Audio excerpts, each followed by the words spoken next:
பணமா ஜனமா என்கிட்ட கேட்டா எனக்கு ஜனம்தான் முக்கியம் என்று கரூரில் முதல்வர் விஜய் வழக்கமான பஞ்ச் டயலாக்கை முழங்கிய போது கூடியிருந்த கூட்டத்தில் ஆரவாரம் விண்ணை பிளந்தது. அடே அப்பா, தமிழக மக்களுக்கு ஒரு நேர்மையான வெளிப்படையான மற்றும் ஊழல் இல்லா நிர்வாகத்தை வழங்குவதே இந்த தாவேக அரசின் முதன்மையான இலக்கு என்று விஜய் தொடர்ந்து பேசி வருகிறார். இப்படி உண்மையை பேசுகிற முதல்வர் விஜயை போன்ற ஒரு முதல்வரை தமிழ்நாடு இதுவரை கண்டதுண்டா என்று விஜய்க்கு பல்லாக்கு தூக்குகிற பாசுரம் பாடுகிற கூட்டணி கட்சிகள் எல்லாம் இன்றைக்கு போட்டி போட்டுக்கொண்டு பல்லாக்கு தூக்கி வருகிறது தாவேக அரசுக்கு. இதிலே பல்லாக்கு தூக்கி பாசுரம் பாடி வருகின்ற கட்சிகளின் நிலைமையை பார்த்து மக்கள் முகம் சுளிக்கிறார்களா இல்லையா என்பது அந்த கட்சிகளுக்கே வெளிச்சம். சுருக்கமாக அந்த கட்சிகள் எல்லாம் ஆட்சி அதிகாரம் எந்த கட்சியில இருக்கிறதோ அந்த கட்சியிலே நாங்கள் இருப்போம் என்று இந்த தாவேக கூட்டணி கட்சிகள் சுருக்கமாக சொல்லிவிட்டால் இத்தனை வசனங்களையும் நாடகங்களையும் அரங்கேற்ற வேண்டியதில்லை. அதை விடுத்து தாவேகாவுடன் ஏற்பட்டுள்ள இந்த புதிய உறவுக்கு தேர்தலுக்கு முன்பாக கரூர் சம்பவத்திலே மனிதநேயம், குறைந்தபட்ச மனிதநேயம் கூட விஜய்கிட்ட இல்லை என்று சொன்னவர்கள், சினிமா கவர்ச்சியிலே இருக்கிறார் என்று விஜயை விமர்சித்தவர்கள் எல்லாம் இன்றைக்கு புதிய உறவுக்கு நியாயம் கற்பிக்கிற கற்பனை கதைகளை அளந்து விடுவது ஆச்சரியத்தை ஏற்படுத்தி வருகிறது. பெரும்பான்மை இல்லாத விஜய் தலைமையிலான தாவேக அரசின் பெரும்பான்மையை நிரூபிக்க விஜய் அவர்கள் நேர்மையான வெளிப்படையான அணுகுமுறையை கையாண்டாரா? இதுதான் இப்போதைய கேள்வியாக இருக்கிறது. இரட்டை இலையில வெற்றி பெற்ற அதிமுக சட்டமன்ற உறுப்பினர்களை பொதுச் செயலாளரிடமிருந்து அபகரித்து அதிமுக சட்டமன்ற உறுப்பினர்கள் உள்ளிட்ட அனைத்து கட்சிகளுக்கும் விஜய் அதிகார ஆஃபர் கொடுத்தாரா இல்லையா? மனசாட்சியை தொட்டு விஜய் அவர்கள் சொல்லட்டும். நம்ம முதல்வர் விஜய் அவர்கள் தன் மனசாட்சியை தொட்டு சொல்லட்டும், ஆதவர்ஜுனா சொல்லட்டும். அதிகார ஆஃபர் அப்படி எதுவும் வழங்காமல் தான் நாங்கள் பெரும்பான்மையை நிரூபித்திருக்கிறோம் என்று சொன்னால் இதை எப்படி நாடு ஏற்றுக்கொள்ளும்? புரட்சி தமிழர் ஐயா எடப்பாடியார் தலைமையில் அதிமுக சட்டமன்ற உறுப்பினர்கள் மட்டும்தான் விஜய் தலைமையிலான தாவேக அரசு நம்பிக்கை கோருகிற அந்த தீர்மானத்திலே எதிர்த்து வாக்களித்தது. சட்டசபையிலே அந்த பதிவு இருக்கிறது. மற்ற கட்சிகளுடைய நிலைமை, நம்பிக்கை தீர்மானத்தை ஆதரித்தவர்கள் யார், எதிர்த்தவர்கள் யார், புறக்கணித்தவர்கள் யார், வெளிநடப்பு செய்தவர்கள் யார், தமிழ்நாட்டு மக்களுக்கே வெளிச்சம். ஆகவேதான் நாங்கள் இதை சொல்வதற்கு காரணம், பொது வாழ்க்கையில விஜய் அவர்கள் யாரை ஏமாற்ற கரூரிலே பணமா ஜனமா என்று பஞ்ச் வசனம் பேசி வருகிறாரே, விஜய் தலைமையிலே தாவேக அரசு வெறும் கவர்ச்சியும் வசீகரமும் உள்ள சைனா பொம்மை போன்றது. இந்த சைனா பொம்மை இருக்க தமிழக மக்களே உங்களுக்கு தெரியும், அது பார்க்கறதுக்கு ரொம்ப வசீகரமாகவும் கவர்ச்சியாகவும், அது பார்த்த உடனே கவனத்தை ஈர்க்கிற மாதிரி இருக்கும். ஆனா அது ஆயுள், அற்ப ஆயுள் என்பதை அதை பயன்படுத்துகிற போதுதான் நமக்கு புரிய வரும்.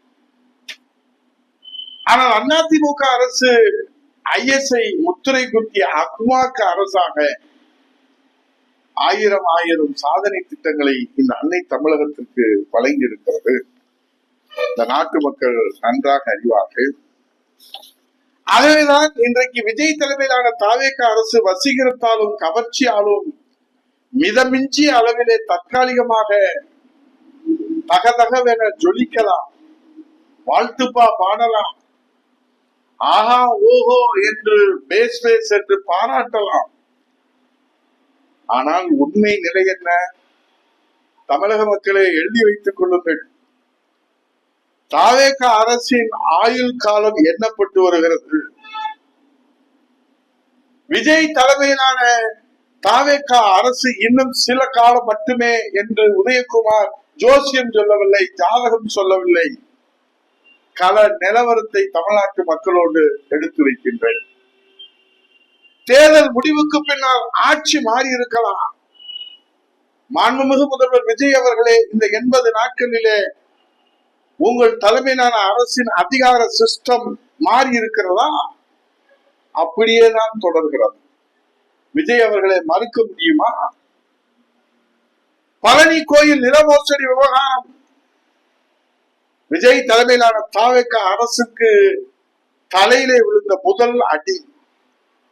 அது எப்படி பத்திரப்பதிவு முதல் பணிமாறுதல் வரை எல்லாம் திட்டமிட்டு ஒரு திரைக்கதை போல தொடர்ந்து நடந்திருக்கின்றன. விஜய் இதுவரை நாடு கொந்தளித்து போயிருக்கிறார். ஒரு முதல்வர் இதற்கு இதுவரை விளக்கம் சொல்லவில்லை. எப்படிப்பட்ட ஒரு முதல்வரை இந்த நாடு பெற்றிருக்கிறது? ஏன்னா ஸ்கிரிப்ட் இல்லாம பேச முடியாத முதல்வருக்கு, ஸ்கிரிப்ட் இல்லாம வாய் திறக்க முடியாத முதல்வர். இந்து சமய அறத்துறை அமைச்சர் தடுமாறுகிறார் பதில் சொல்வதற்கு. ஆகவே நாங்கள் சுருக்கமாக விஜய் அவர்களுக்கு வாய் திறந்து பேசுவதற்கு 30 ஆண்டு காலம் இருக்கும் ஒரு கோயில் நில பிரச்சனையில ஒரு பெரிய அதிகார பலம் இல்லாமல் சட்டவிரோதமாக இந்த மோசடி பத்திரப்பதிவு செய்துவிட முடியுமா? இது சாமானிய தமிழ்நாட்டு மக்களுடைய கேள்வி. அப்படி என்றால் மோசடியாக பத்திரப்பதிவு செய்ய சொன்ன அந்த அதிகார மையம் யார்? தில்லு இருந்தா, திராணி இருந்தா, ஊழலற்ற அரசு, தூய்மையான அரசு, வெளிப்படையான அரசு, பணமா ஜனமா என்று கேட்ட விஜய் அவர்களை நீங்கள் ஸ்கிரிப்ட் இல்லாமல் இதற்கு பதில் சொல்வதற்கு தயாரா? இது ஒரு பக்கம் என்றால், மறுபக்கம் தாவேக நிர்வாகிகளுடைய வசூல் வேட்டை. ஜனநாயக படத்திற்கு வசூல் வேட்டை அனல் பறப்பதாக அதிகாரப்பூர்வமான செய்தி அனலை கக்குகிறது தமிழ்நாடு முழுவதும். வாராண்டா வேட்டைக்காரன் என தாவேக கட்சிக்காரர்களை பார்த்தாலே பொதுமக்கள் சும்மா அச்சத்தில் அறதை அடித்து ஓடிக்கொண்டிருக்கிறார். இப்படி அதிகார வர்க்கமும் தாவேக கட்சிக்காரர்களும் முதல்வர் விஜயின் அமைச்சரவை சகாக்களும் பணம் பண்ணுவதே நோக்கமாக கண்ணும் கருத்துமாக இருப்பதால், இதை விட என்ன தெரியுமா, 15 சட்டமன்ற உறுப்பினர்கள் விலை பேசி 8 சட்டமன்ற உறுப்பினர்கள் விலை போயிருக்கிறார்கள், பணம் வாங்கி இருக்கிறார்கள் என்று காவல்துறை வட்டாரத்திலிருந்து தகவல் போன பின்பு அவர்கள் அந்த அட்வான்ஸ் பணத்தை திருப்பி கொடுத்திருக்கிறார்கள் என்கிற அதிர்ச்சி தகவல் வருகிறது. இப்பதான் புரியுது, பணம் என்று வந்துவிட்டால் தன்னுடைய எம்எல்ஏக்களே வாயை பிளந்து விடுகிறார்கள் என்று இப்போதுதான் புரிந்திருக்கிறது நம் முதல்வர் விஜய். ஆகவே தமிழக மக்களே, சும்மா வந்துள்ள முதலமைச்சர் அரியன் ரத்தம் சிந்தி தமிழக மக்களுக்காக வேலை சிந்தி உழைப்பை கொடுத்து, தன்னுடைய இளமையை கொடுத்து, தன்னுடைய உழைப்பை கொடுத்து, தன் ரத்தத்தை சிந்தி, தன் வேர்வையை சிந்தி தமிழக மக்களுடைய ஜீவாதார உரிமைகளுக்காக போராடி சிறை சென்று தமிழக மக்களுக்காக பட்டினி கிடந்து பட்டினி போராட்டம் நடத்தி, உரிமை போராட்டம் நடத்தி, போலீஸ் தடியடியிலே உடம்பு முழுவதும் ரணகலமான காயம் அடைந்துதான் இந்த முதலமைச்சர் அரியணையில் அமர்ந்திருக்கிறார் விஜய் அவர்கள் என்பதை, அவருடைய தியாகத்தை யாரும் கொச்சைப்படுத்தி பேசக்கூடாது. நாக்கு அழிவு. தியாகத்தின் அடையாளமாக இன்றைக்கு தமிழகத்திற்கு முதல்வர் கிடைத்திருக்கிறார். விஜய் அவர்களே, உங்கள் தியாகத்திற்கு ஈடு இணை இந்த நாட்டிலே உண்டா? கேவலம் சொந்த கட்சி எம்எல்ஏக்கள் அடுத்த கட்சியில காசு வாங்குறத தடுக்க முடியாத ஒரு யோக்கியதை இல்லாத ஒரு முதல்வரைத்தான் இந்த தமிழ்நாடு சந்தித்திருக்கிறது.